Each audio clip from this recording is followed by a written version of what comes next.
So it's time to enter a bundled product, huh? Well, you'll find that much is the same and a few things have changed. One of the things that has remained the same is the fact that you need to make sure that you've got bundled program pricing in place. Whether as you enter the order or by checking header details, make sure that one of those BPP programs is showing up in the program pricing field.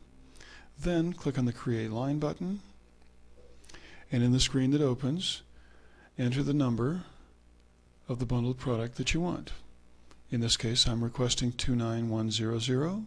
I click on the Tab key, which automatically deactivated the Style Color field because, bright girl that she is, Queen Axe knows that if I've ordered something that begins with 29, it must be a bundled product. It includes two components, not one, and we're going to start with Style 1.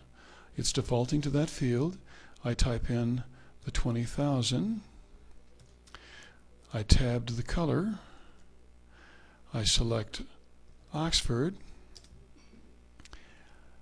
and then I can begin entering my quantities. But as you look to your right, notice that Queen Axe has been checking off each step in the order entry instructions as I complete it. She knows that it's time for me to enter the quantities. And when I'm done with that, it's time to enter the art.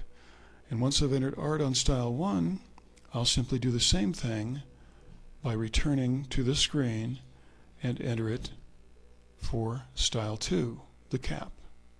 It's really just that simple. The only change that's occurred is that we've stacked the styles vertically instead of arranging them in tabs across the top of the screen. When Jeff Musselman tested this for us a few weeks ago, he skated through it with virtually no help from us. And we're pretty sure that all the rest of you will find it just as easy. Except for Jeff's big brother Mark, of course.